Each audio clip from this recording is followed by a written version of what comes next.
پھر میں تحیت الوضو کے حوالے سے اتنی رکعتیں پڑھ لیتا ہوں تو اسی کا صدقہ ہے کہ شاید آپ نے میرے قدموں کی آہٹ جو ہے، میرا شاید وہی عمل مقبول ہے کہ اس کی برکتوں سے جو ہے جنت میں میرے قدموں کی آہٹ سنی گئی ہے۔ میرے آقا صلی اللہ علیہ وسلم کے دیوانوں، اللہ کے حبیب صلی اللہ علیہ وسلم فرماتے ہیں جو ہر وقت باوضو رہنے کا عادی ہوگا فرشتے اس کے دوست ہوں گے، مرے گا تو شہادت کی موت اس کو ملے گی، اگر بستر پر بھی مرے تو اللہ اسے شہادت کا درجہ عطا فرمائے گا۔ ہر تو یہ ہے اللہ اکبر، باوضو رہنے والا انسان جب دنیا سے جائے گا تو ایمان پر جائے گا، لیکن حیرت کی بات یہ ہے وہ قوم جو ہمیشہ باوضو رہتی تھی اب تو حالت یہ ہو گئی، لوگوں کو کہا جائے چلو بھائی نماز کے لیے تو لوگ کہتے ہیں مولانا طہارت سے نہیں ہے، لوگ ناپاک رہتے ہیں، کھڑے ہو کر کے پیشاب کر لیا اور ناپاک کہتے ہیں ہم ناپاک ہیں، ہماری طہارت ٹوٹ گئی۔ مسلمان تجھے شرم آنی چاہیے، ایسے لوگوں کو اپنے آپ کو مسلمان کہنے میں بھی شرم محسوس کرنا چاہیے۔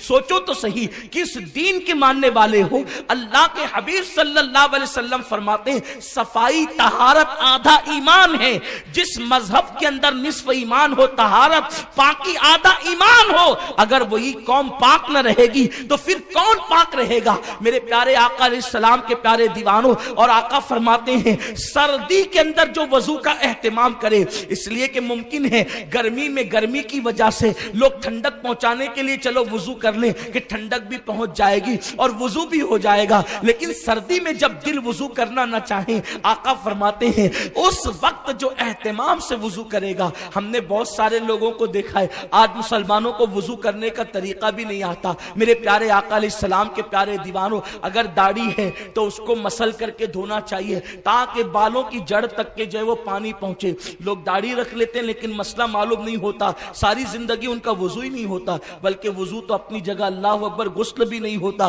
اور پھر ناپاک ہی رہتے ہیں۔ ذرا سوچو تو صحیح، ہم کبھی سیکھنے کی کوشش بھی نہیں کرتے، مسلمانوں کے پاس وقت بھی نہیں سیکھنے کے لیے۔ بہرحال کتنی باتیں عرض کی جائے، اور آقا فرماتے ہیں دوسرا فعل کفارات میں سے یہ ہے کہ نماز جب ادا کی جائے تو با جماعت ادا کی جائے۔ میرے آقا صلی اللہ علیہ وسلم کے پیارے دیوانوں، اصل نماز جماعت کے ساتھ ہی ادا کرنا ہے، اور جو نماز جماعت سے ہٹ کر کے پڑھی جائے وہ صرف نماز ہے، لیکن اصل نماز جو ہے وہ جماعت کے ساتھ ہے۔ عذر شرعی معنی نہ ہو تو پھر جماعت کے ساتھ نماز پڑھنا یہ واجب ہے، اور اللہ کے حبیب صلی اللہ علیہ وسلم فرماتے ہیں، اور بہت ساری احادیث میں آئے کہ جو جان بوجھ کر نماز ترک کر، جماعت ترک کرے، جماعت جان بوجھ کر عذر شرعی کے بغیر ترک کرے، آقا فرماتے ہیں مرتے وقت اس کی زبان پہ کلمہ جاری نہیں ہوگا۔ عذر شرعی کے بغیر جو جماعت یوں ہی چھوڑنے کا عادی ہو جائے، مرتے وقت تو اس کی زبان پہ کلمہ نہیں آئے گا، تو جو سرے سے نماز ہی نہیں پڑھتا اس کی زبان پہ کلمہ کیسے آئے گا مرتے وقت؟ ہمیں دنیا سے مسلمان جانا ہے، ایمان پر جانا ہے، اور آقا علیہ السلام فرماتے ہیں تیسرا فعل یہ ہے، تیسرا عمل یہ ہے، ایک نماز ہو گئی تو اس نماز کے بعد پھر تمہارا دل مسجد میں لگا رہے۔ اس کا کیا مطلب؟ نماز ہونے کے بعد دل مسجد میں لگا رہنا، یعنی ایک ظہر پڑھ لی تو اب دل میں یہ بار بار شوق رہے کہ کب عصر کی اذان ہوگی اور میں عصر کے لیے مسجد جاؤں گا۔ مسلمان کو کرکٹ کی طرف تو دل لگا رہتا ہے مسلمانوں کا، فلموں اور سیریلوں کی طرف تو دل لگا رہتا ہے، کیا مسجدوں کی طرف بھی دل لگا رہتا ہے؟ گھروں کی طرف تو دل لگا رہتا ہے، گناہوں کی طرف تو دل لگا رہتا ہے،